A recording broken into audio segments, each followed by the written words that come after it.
Hello everyone, welcome back to Susie Saves. I'm Susie. We have a little towel out today because it's gonna get a little loud because what we are doing is our yearly coin counting, which is unironically one of my most favorite videos to make. I think it's super interesting to see if you did save all of your coins throughout the year, how much would that actually get you? So we're going to go ahead. I have this mat out because when I dump the coins, if I put it on the wood, it would be pretty loud. So instead, I have this mat to kind of help us with the noise. Oh, get this off here. Okay, wow. This is pretty full, which is exciting. So, let me see if I can show you guys this. So I have this giant Hershey Kisses container, Tootsie Roll, pardon me. And in here, can you see that? We have coins. We have a whole bunch of coins. We probably have it full up to about here. So, up to like here. So we are looking at a lot of coins this time around, which, like I said, I'm super excited for. So, this is gonna be a little loud when we first get everything out of here, but I think we should go for it.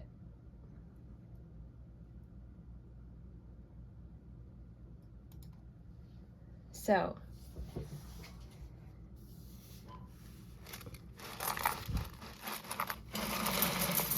oh my lord.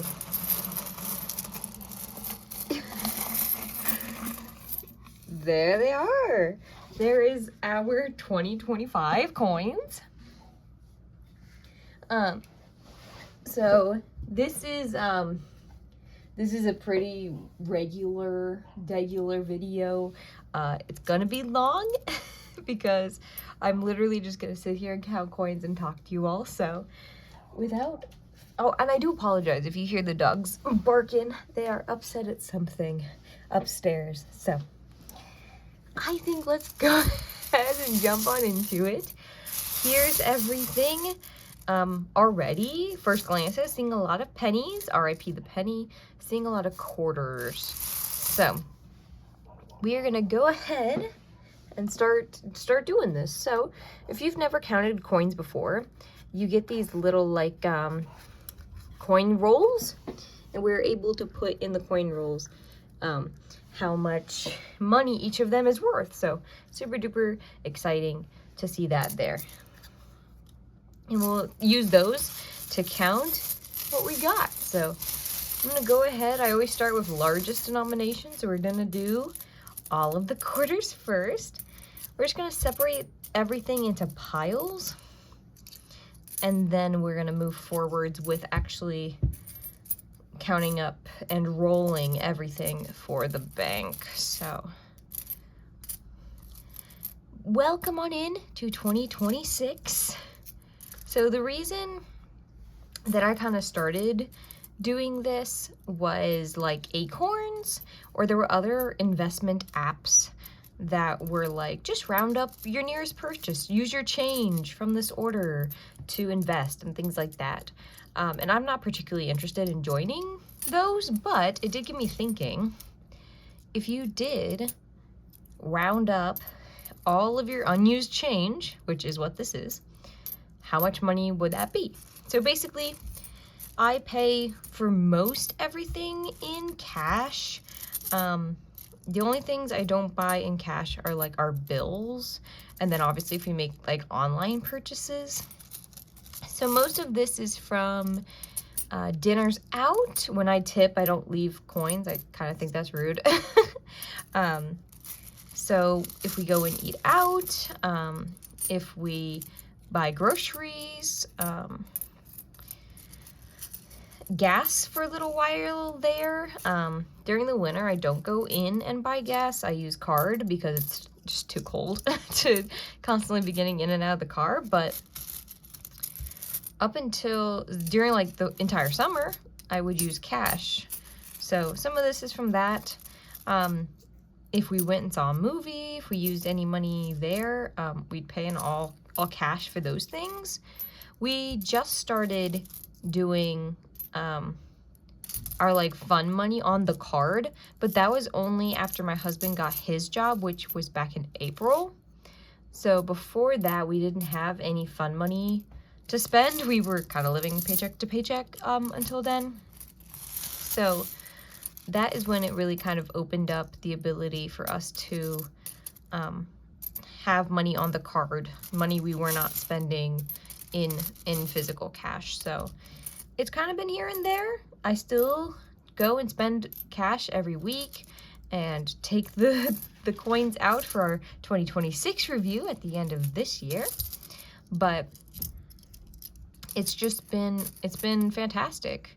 Of course, now the penny is going to be retired. I think they've already stopped producing them, so I don't know if it's worth like trying to sell pennies to a collector or something. I know the coin collecting community is like quite big, and I'm sure right now there's maybe a little bit of a scramble to get pennies, but I don't know. I don't know how feasible it is to try and do any of that. I don't know much about the value of coins anyway. I don't know what makes a coin valuable. I don't necessarily care to look up, like, can I sell this penny for 10 cents or something like that. I normally just take them back to the bank. But this go around, if I take all my little pennies to the bank, I guess they'll be liquidated. I'm not sure exactly, you know, when stuff stops being made, what they do with it when it gets returned to the bank. But my guess is they wouldn't keep it because they wouldn't use it. And it's the bank, so they have like special money rules, I'm sure. I'm sure they're able to like get rid of money and stuff. I don't know. So I'll have to look it up. If they just get destroyed, I kind of feel bad about turning them in. And I might then try and be like, is anyone looking for pennies to look through for like cool coins or something? Because could do that. I know people collect like get all 50 states and stuff. So even if it wasn't, I'm trying to find $1 million penny. It might be nice to sell it to someone or give it to someone. Really, it's like 50 cents of pennies or whatever, but give it to someone who might be looking for those things, and then once the penny is no longer around, not be able to find it. So there has been talk for a very, very long time about getting rid of the penny. To be honest, I'm happy about it. I thought they should have gotten rid of the penny a long time ago. But I do kind of feel empathy for the penny, so I've used pennies before when we were living paycheck to paycheck. I would use them as legal tender to buy things. I used to only pay an exact change. I used to keep all the change in my purse, and I would pay an exact change because we didn't have the money to have extra. But now that these are kind of combined in there, now that we do, I kind of feel bad because I don't use them anymore. But I guess a lot of people, well, actually, it's not that people don't use them. Part of that is because people don't use them, but it is more expensive to make them than they are worth. I think it costs $1.50 to make a penny. So that's really the main reason, is the US was spending, I mean, a lot of money, not insignificant amount of money every year just to print pennies. And it was just not got a wrapper in there.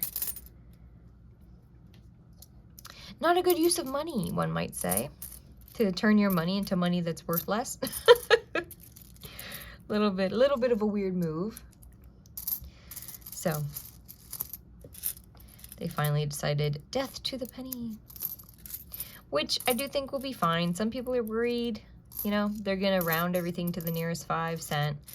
Yes, they will, but I don't know. I feel like everyone's always like, we love the $5, like a round number, you know, or a 5, like ending in 5. My biggest pet peeve is when things are like, it's $4.99. And I'm like, just say it's $5. So maybe this will put a stop to that. I don't know. They could still market it as $4.99. But if it's food, it's like you can't pay that, because they're not going to be able to, if you put in a $5 bill, they're not going to be able to give you the penny in return. So my guess is they're going to start rounding all of the $4.99 stuff up to $5, etc., which I think will be a nice kind of breath of fresh air, because it's a psychology thing that they do where it's like, feels like it's less money than it actually is, but can't do that anymore. Maybe they'll make it like $4.95, and then we get a $5 or 5-cent discount. Wouldn't that be something? My guess is that is not what they will do, but you never know. I could talk a little bit about my journey with coins. So like I said, I used to use coins a lot to pay for things. I think most everyone, at least in the US, grew up with a parent, or both of your parents, or maybe a grandparent that has the like giant jar of coins from the mid-70s that they never go and cash in at the bank. My dad was one of those people. He absolutely hated, you know, he's a guy, so you just carry the loose change like around in your pockets. He absolutely hated that. So every time we went out, if he would pay in cash, which he sometimes, well, he pretty often did, he would grab a whole bunch of change out of his pocket and just throw it into this jar. He ended up eventually collecting about 6 jars. One year for Christmas, we did get him to cash one of them in. It was about $70, which I'm guessing is about how much this will be. Last year, I think we got $79, so that would be cool. I remember it being more than I thought it was going to be. So my goal this year is to beat $75. So we will see if that is a total guess. I just think that'd be cool.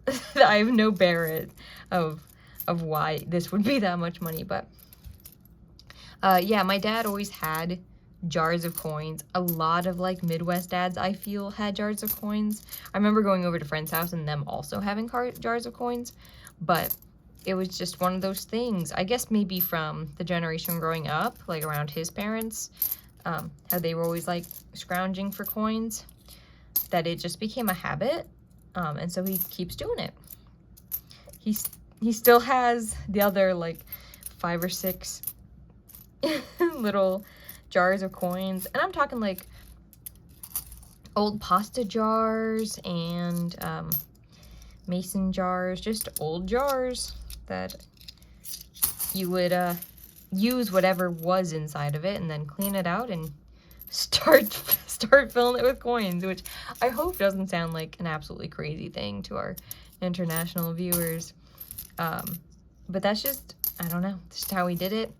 I used to do that up until I got, it was actually Christmas. It's like a Christmas stocking item is the jar that I use, the Tootsie Roll barrel.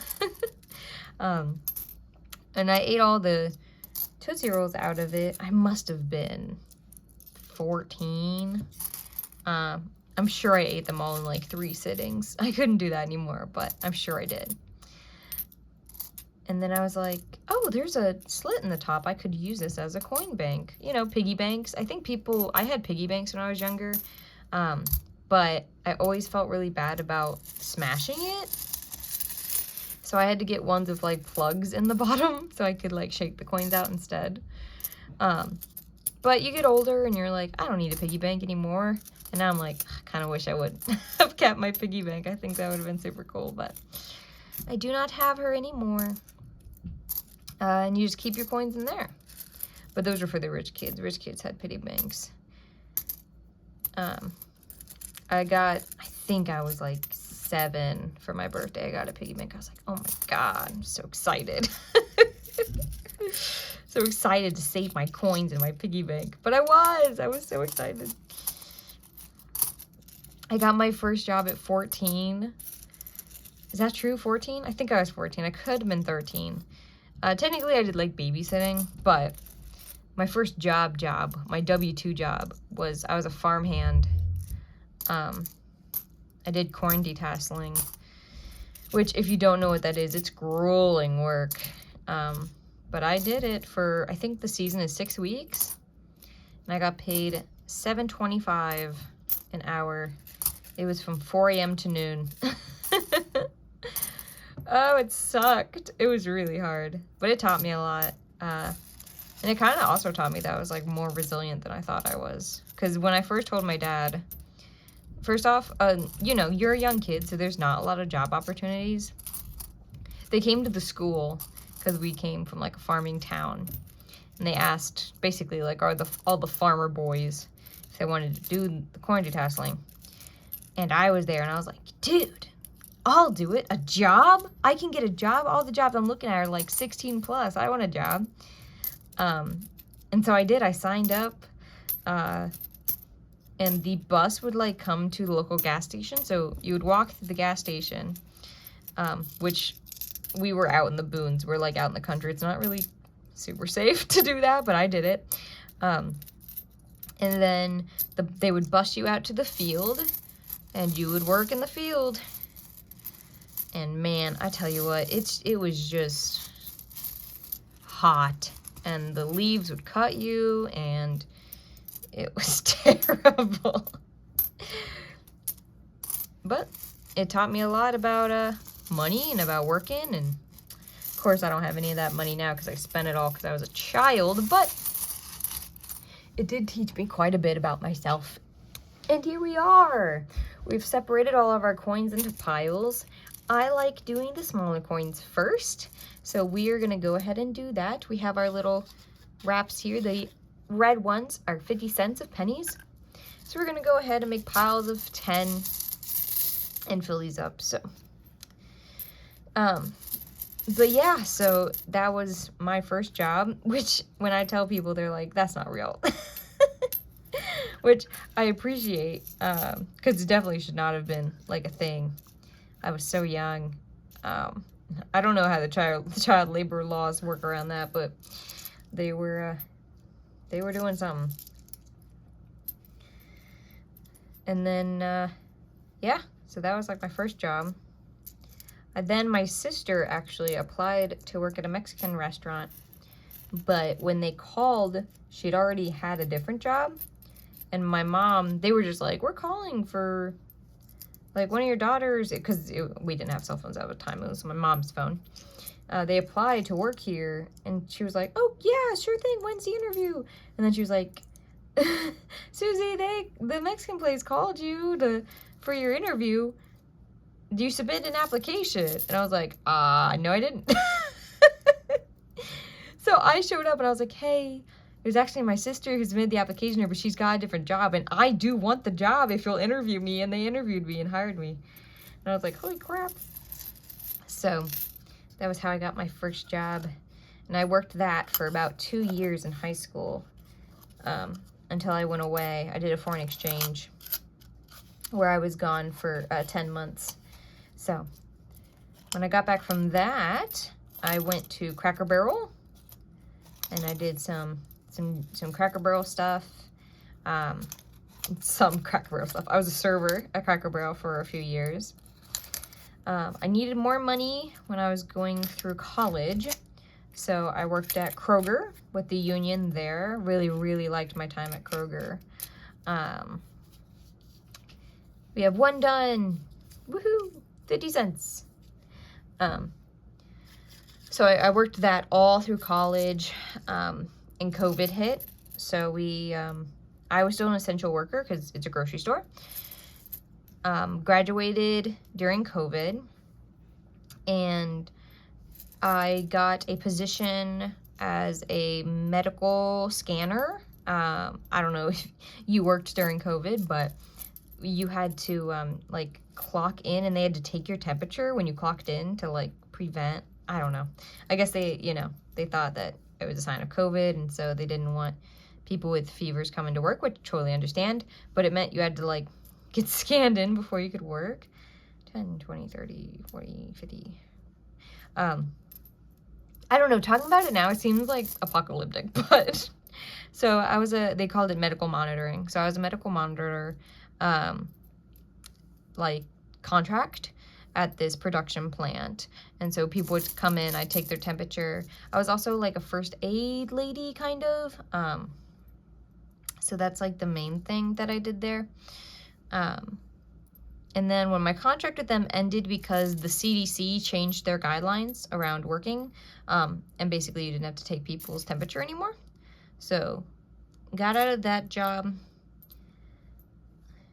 10, 20, 30, 40, 50. And then because I was graduated, I wanted to start using my degree. So I went to a laboratory where I did microbiology testing. It was a biohazard level 2 laboratory. We did testing on E. coli, a lot of E. coli testing, a lot of salmonella testing, listeria. We tested some like pretty nasty stuff. Worked very closely with the FDA. So you remember all those romaine lettuce recalls? I used to work doing that stuff basically. And then that I didn't super care for. I moved to a different biological laboratory where I did COVID tests. So when people would submit COVID test, like there used to be drive up COVID tests, so you could like drive up to the building and take a COVID test, and they would basically scan it while you were like driving home, and then they would tell you if you had COVID or not, which is so crazy again to talk about, but it was real. And I did that for a while. However, again, the FDA changed some stuff.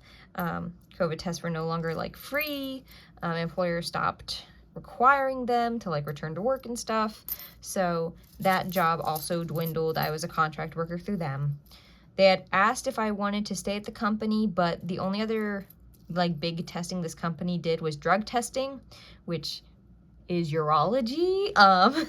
So they did blood tests for HIV, AIDS, and hepatitis. A little scary for me to work with.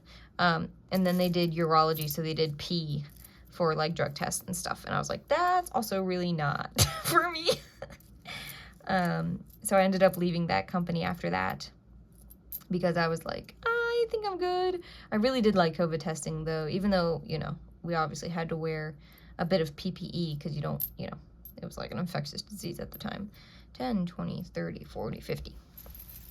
But that was still, I mean, super, super cool. I had really wanted to, when I graduated, to work at the CDC, but, you know, it was a packed time for them dealing with a new infectious outbreak of disease. So, can you imagine? They weren't really looking for people. They were kind of busy dealing with some other things. But I digress. It was very fun. I then went to work at a chemistry lab. So a lot of my early jobs was biology based, right? I did biohazard stuff in biology labs, and I have a double degree. I have a dual bachelor's biology and chemistry, not a biochem degree. That is not what I wanted, even though it would have been a lot simpler. I wanted both of them. My bad. But that just meant that I had both degrees for whatever I wanted to go into. So I decided I was kind of done with biology. I wanted to get into a chemistry lab. So I went into an inorganic pigment lab. So we made pigments. And I learned a lot about the world and how it operates through that lab. So we made car paint. And like Hank Green was complaining about it a little while ago, but the car paint is like sparkly.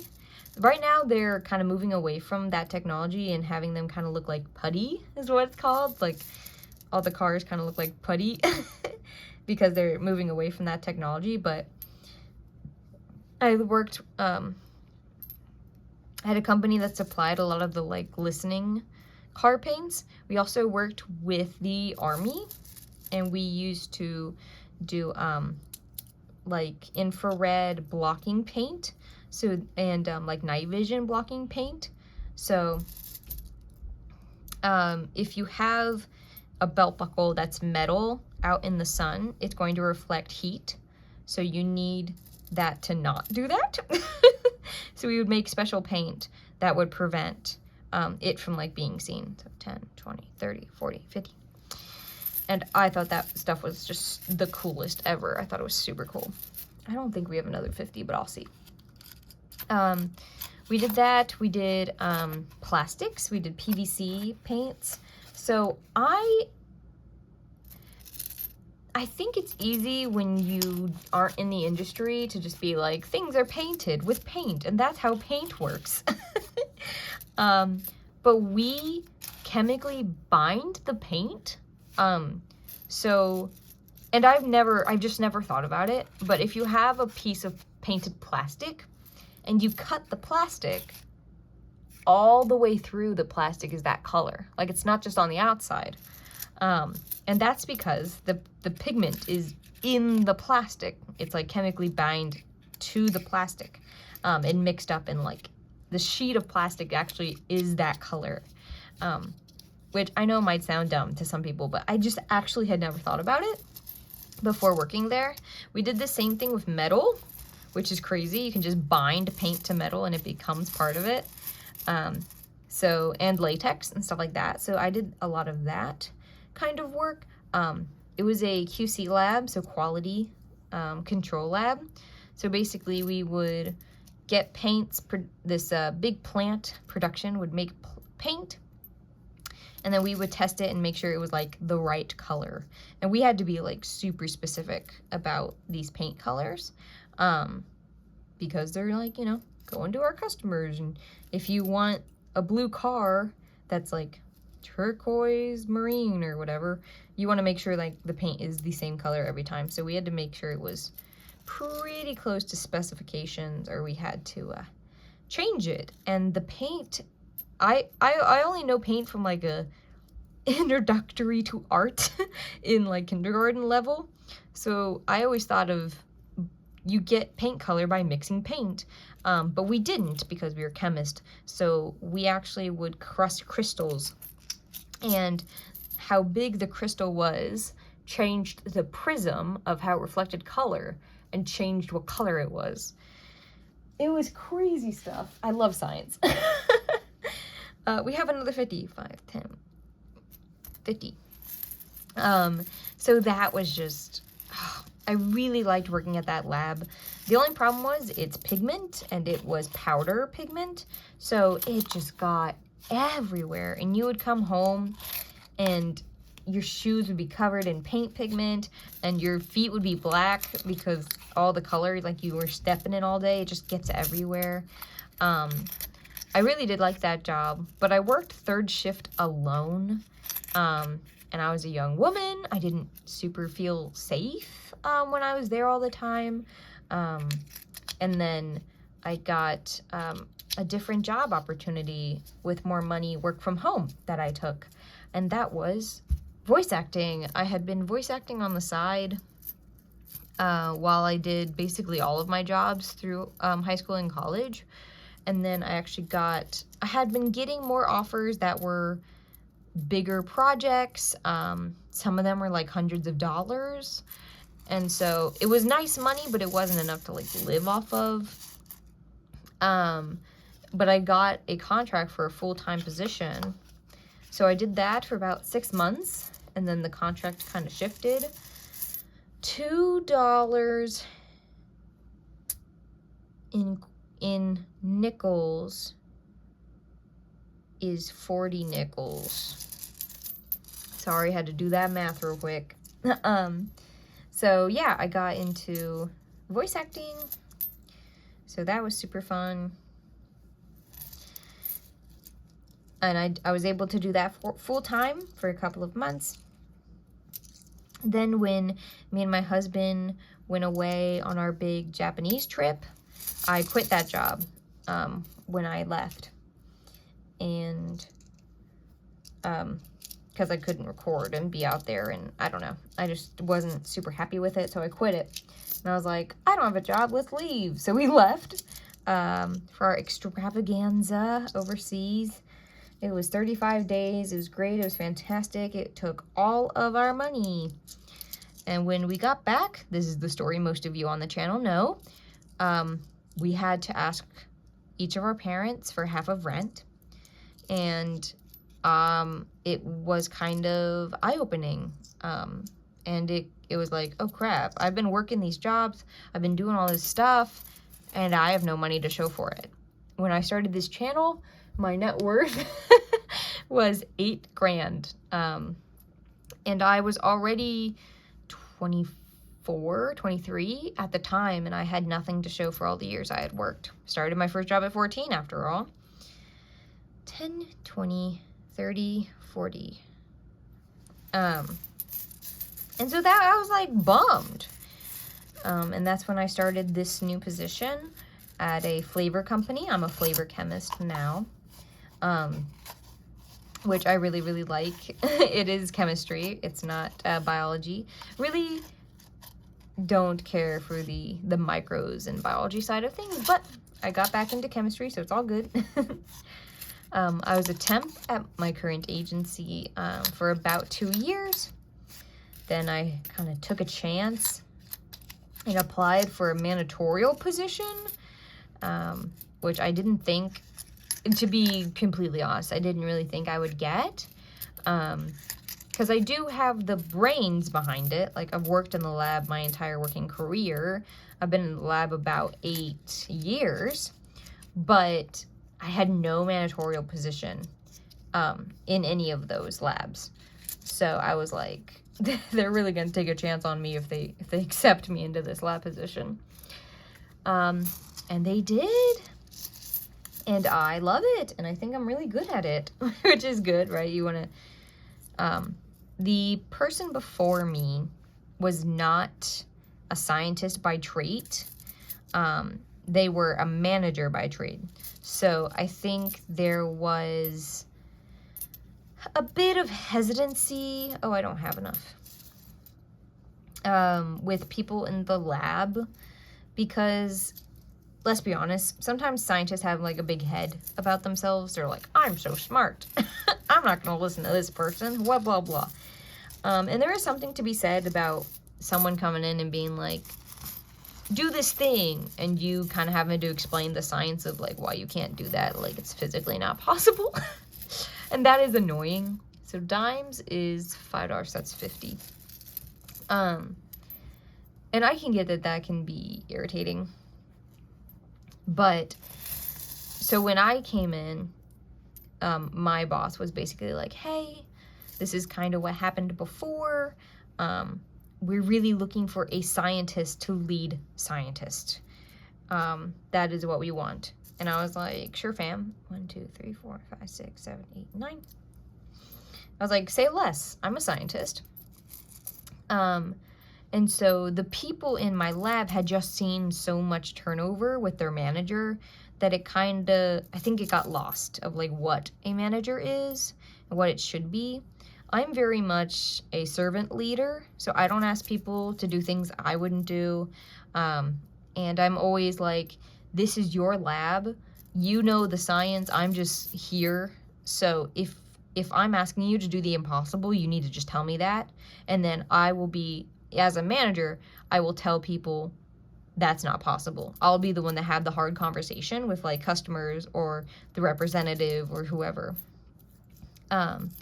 So if I tell you, run this test, can you, and then I'm like, we need this person, normally I'm like nicer, this person is asking for this to be ran, they would really like this done today, is that possible? And then they tell me if it's possible or not. Sometimes they say, yeah, I'll run it right now, it takes about 2 hours, should be fine. Sometimes they're like, that's not possible. I have a lot of people who are like in sales and planning and stuff who are like, can the micros on this be 3 days? And I'm like, no, it takes time to grow bacteria. You can't just like make it go faster. I'm not over the micros lab, but I've had people ask me that before, and it's kind of funny. But what I was saying is, I've seen the switch in my team, and it's been actually like kind of endearing and really nice, because the people before me weren't from the same realm. So I'm gonna talk chemistry, and if it's boring, feel free to put me on mute. It would only be a little bit. For instance,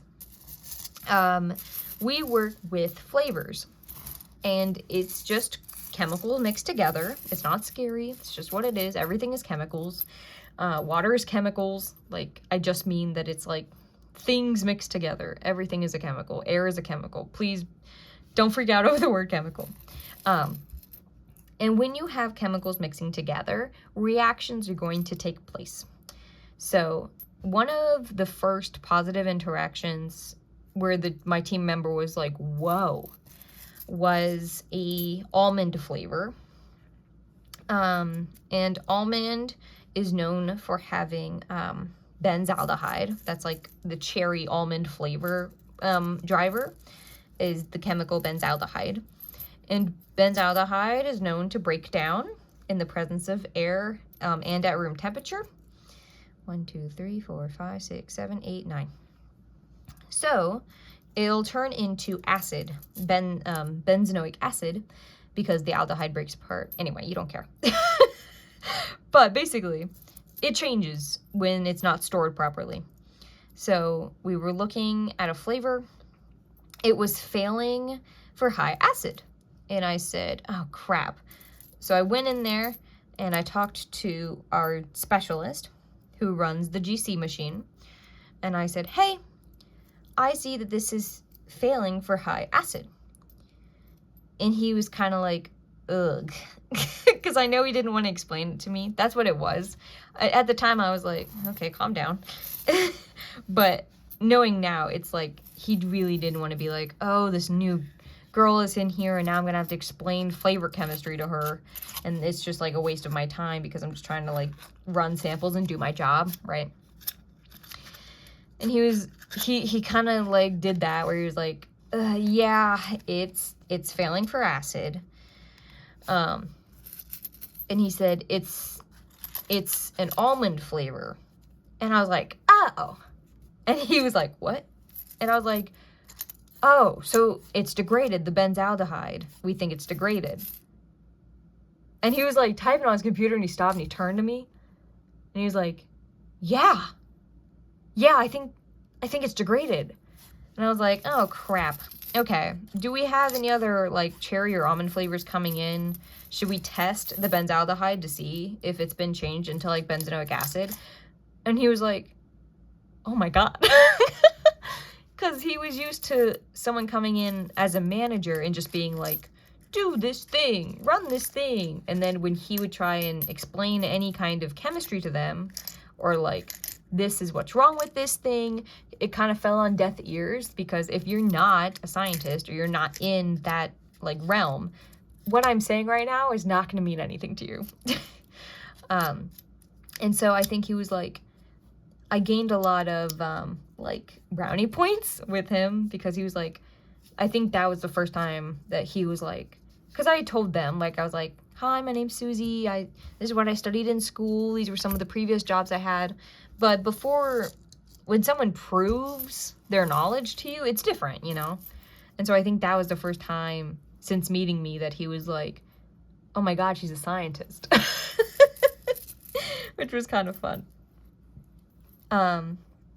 But that happened a little while ago, and now I am pretty confident in my, I don't think I have enough here. I'm pretty confident in my job, and I'm confident in my team, and anytime they compliment me, I write it down in a little notebook, because one, for like performance reviews at the end of the year if my boss asks me or whatever, but most of it is for me, because, you know, some days you feel less confident, that, yep, didn't have enough. Some days you want like a pick-me-up. So one of my chemists who has been there quite a long time, what do I got? Quarters, 10, so it's 40. She was having an issue, and the production guy came in, and he was kind of being like, rah. I walked in, and she was like, Susie, I don't know what to do with this. And she gave it to me, and I was like, no worries, I'll figure it out. And as I was walking away, the production guy was like, I guess you'll figure it out. And my team member was like, if you give it to her, she'll get something done with it. She always figures it out. And that, guys, my heart grew 10 times that day. Because for some people, it's harder to tell, like, how they feel about you. And so, not that I thought that I still needed to prove myself to her, but I did not think that she had thought that highly of me yet. And so that felt very nice. 1, 2, 3, 4, 5, 6, 7, 8, 9, 10. So I was like, oh, that was nice. And yeah, I mean, it was difficult. Like I said, the person before me didn't know the science. So I would ask science-based questions. They would not know the answer to like pretty basic things. Like, how long does this test take to run? No idea. And I was like, come on now. That's like the bare minimum is if someone asks you, if you say this test still needs to be ran on this product, that's like the next question is like, oh, well, how long does that take? And you're going to tell me you don't know? You've been the manager here for like 2 years. What do you mean you don't know? But over the break, the winter break, I actually got a quote-unquote promotion. It's what I was, like, the job I interviewed for, but my boss kind of wanted to ease me into it. So basically, I've been over the analytical lab for the past 2.5 months. I started in October, and now I'm over our sensory lab. So we test analyticals. So we test, like, is the acid value high? Is the color right? What the chemical makeup is correct and all that stuff. But we also test that, like, the cherry tastes like cherry. 1, 2, 3, 4, 5, 6, 7, 8, 9. And things like that. Because we want to make sure that when you taste it, it tastes the same. It's not just like chemically the same, which I know sounds dumb, but sometimes it can be chemically different, but taste the same. So just trying to make sure that like the quality is there. Anyway, so I've just started over the other lab, which has been super exciting. However, both the manager over my analytical lab and the manager over my sensory lab, they just didn't like managing people, which means they just didn't do it, which is like slightly annoying. I did like, I had to fill out all the performance reviews, and there were just no notes. There was no objectives. There were like nothing. And I was like, at one hand, this sucks. I really want to know what my people like ambitions are, what their career ladders are, what they've been working on. On the other hand, I do have a fresh slate. I could make their objectives whatever I want. 1, 2, 3, 4, 5, 6, 7, 8, 9, 10. So it was kind of frustrating, but it also meant that the people in the lab felt, I don't want to say stuck, but they didn't, leadership leads. That's what you're supposed to do. So they didn't have that. So a lot of the times, like, if they had questions about something, it fell on deaf ears, or if they expressed interest in something, it just wasn't ever, like, nothing was done with it. So now I'm working on fixing all of that. I also have to fix training paperwork because it's non-existent. So I have to, unfortunately, prove that the people who have been there for, I mean, some of them is like 30 years, know their job, because they have no official training documents. And if we got audited by someone, that would be like very, very bad. So that is some of the stuff I will be doing this next year. But I actually, like I said, I don't have any managerial experience, and I like it way more than I thought I would. Did I count this wrong?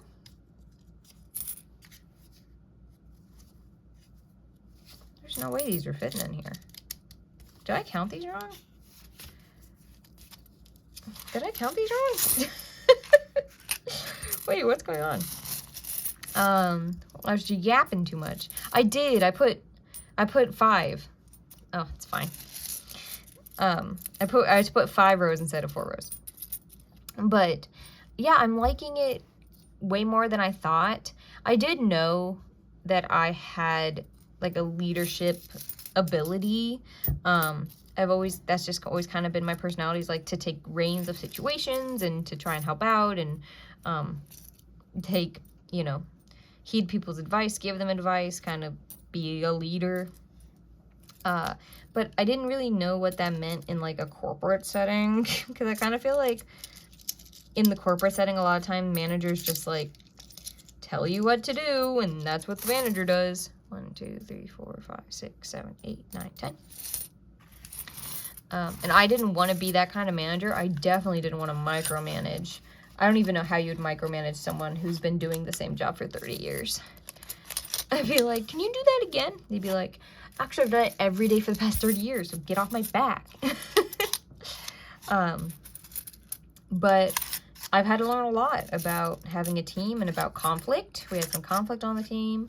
I had to learn how to fire someone, which is not something I expected to do so early on. But it was like an HR thing. They were like, this is happening, so do it. And I was like, oh, okay. I'm cross-training right now. I have some people in the lab who want to try some other things, so we're going through that. And I think for me, there's just nothing better than people saying, I'm interested in this thing, and helping them facilitate it. I'm a big component? I'm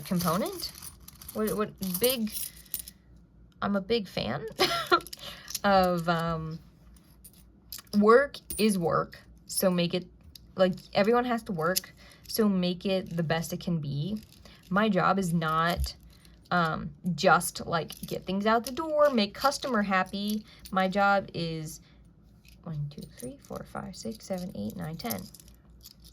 Everyone who goes home at the end of the day has the energy to be with their family and goes to bed thinking either I had a good day at work or not about work at all. So yeah, that's a quarter. What's that one? Sorry, this quarter is interesting. Just 2020, interesting. Yeah, I don't want work to be on your mind and like stressful, and I don't want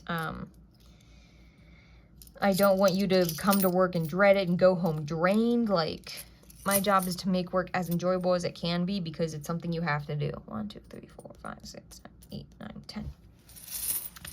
I don't want to make work any more stressful than it is. And I happen to really, really like my job, and it doesn't feel like work. But a lot of people just go to work for a paycheck. And I'm not here to try and make work more than that if you don't want it to be. And also, if you find work miserable, my job is to try and help you make it better. So, I have a girl in my lab. I have 2 labs, right? I have a girl in one of my labs who says, I want to cross-train in the other lab. And because I'm over both labs, I was like, sure, I'm the manager. I'll just approve it. And she was kind of like, really? Because I feel like my talent is getting wasted in this lab. In the other lab, I just feel like I could be so much more of an asset to the team. And I was like, you don't got to sell this to me. You just got to be like, this will make my day better. And I'll be like, word. But today was her first big cross training, and I really, really already see like such an improvement in her like demeanor and happiness and health and everything. So I'm super excited for her to continue her cross training journey, and see what we can do long term to get her into a position that she feels like she's a valuable asset to the team. Because I dealt a, ooh, it's a nickel. I dealt a little bit with that too when I first joined the team. My boss was kind of hesitant to like let me show my skills, which is like, she didn't want to overwhelm me, but I was like, I can take it, and I'm like, this is what I'm here to do. So, ooh, look at that one. It's an older one too, 2004. I was like, no, for real though. Like, if you don't let people, like one of the things about my boss, I love her to death, but she is one of those people who's like, if I haven't seen it and I can't like prove to myself that you can do this thing, you can't do it. And I'm like, that's fine. 1, 2, 3, 4, 5, 6, 7, 8, 9, 10. But if you don't give people the chance to prove themselves, then you're just always going to think that they can't do this thing. So I'm like, you have to give people the ability to prove themselves. And she had to learn that with me, because I was kind of being a dick. I was kind of being pushy about some things. And she would be like, I don't understand. And I'm like, I can do this, and you are not letting me do this. And she's like, well, I'm just worried. I'm like, I'm telling you, I can do this. You, as a member of your team, you have to trust me. This relationship is not going to get far if you don't trust your team. You need to trust me. And she was like, whoa.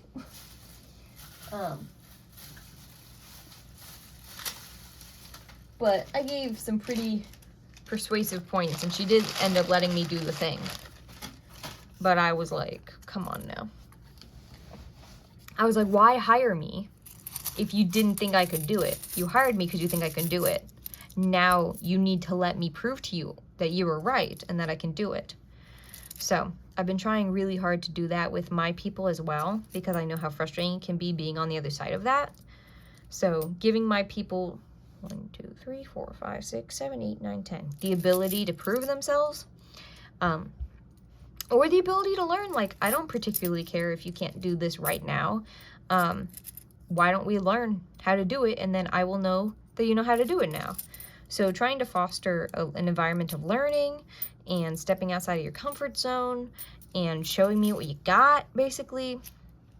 And also sharing with me your goals and your aspirations. My job is not to keep you in the lab forever.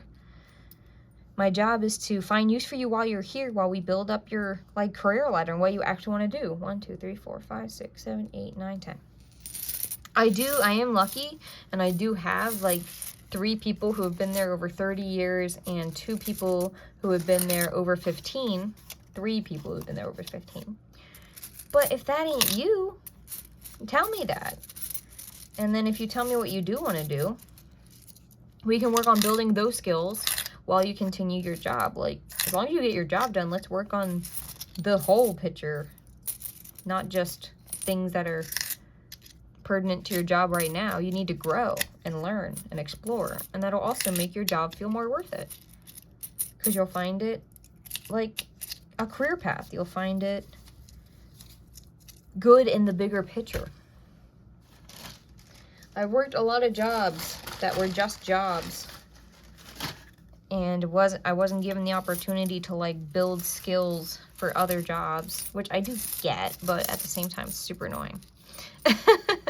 So I knew that when I was a manager, I didn't want to do that. So I've had crappy managers, which I think makes me a good manager. But I've also never done it before. So the fact my boss took a chance on me is wild. 1, 2, 3, 4, 5, 6, 7, 8, 9, 10.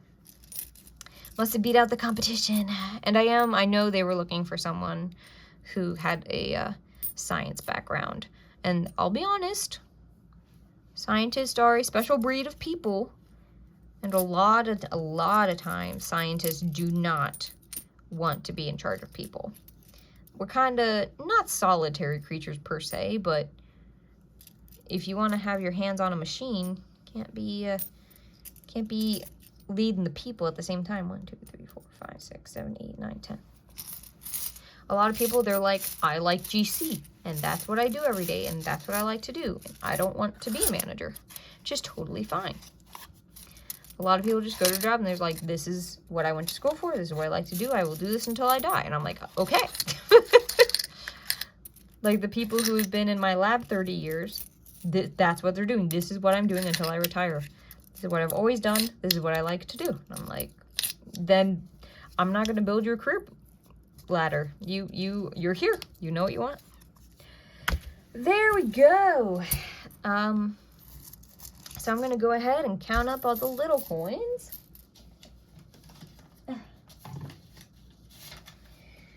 First, and then we'll count the big rolls. So pennies, 5 cent, 10 cent, 25 cent. Okay, start with the pennies first. 1, 2, 3, 4, 5, 6, 7, 8, 9, 10. 10 pennies. For our nickels, we have 1, 2, 3, 4, 5, 6, 7, 8, 9, 10. 1, 2, 3, 4, 5, 6, 7, 8, 9. $1. 5, 10, 15, 20, 25, 30, 35, 45. $1.45. Not bad, not bad. For our dimes, got quite a few dimes, just shy of my $5. 1, 2, 3, 4, 5, 6, 7, 8, 9. $1. 1, 2, 3, 4, 5, 6, 7, 8, 9. $2. 1, 2, 3, 4, 5, 6, 7, 8, 9. $3. 1, 2, 3, 4, 5, 6, 7, 8. $3.80. For our quarters, we got $1, $2.50. So we're going to go ahead and add those up. 10 cents plus $1.45 plus $3.80 plus $2.50. That is $7.85 in our loose coins. Now we get to do the big mumbo jumbos. So we have pennies, nickels, and dimes. We have 50, $1, 50, $2.50. $2 in nickels. Aw. $2 in nickels. That's not true, is it? $7.85 plus $2.50. $35. Plus 2. Plus 10. 10, 20, 30, 40, 50, $60 in quarters. That's absolutely wild. So we beat our $75 goal with $82.35. Oh my Lord, have mercy. Now I get to take these to the bank and decide what I'm gonna do with that money. That's like the next best thing. Part of me wants to have it be spending money because I saved it throughout the full year and now I get to do a little dance with it. But I think it might be better spent somewhere else. So I will think about it for the next few days and either add it to our budget for next week or it will mysteriously disappear into the spending account. Thank you all so much for being here. Oh my gosh, I'm super excited. That's so good. Happy 2026 again. We did this last year, so if you're interested in that video for any reason, it's over there. If not, I will see you on Saturday for our budget closeout. I'm also still going to be posting a 2025 entire budget recap video, as well as what we spent in December, just to catch us up there. Otherwise, I hope you have a fantastic rest of your Wednesday, and I will see you in the next one. Have a good day, everyone.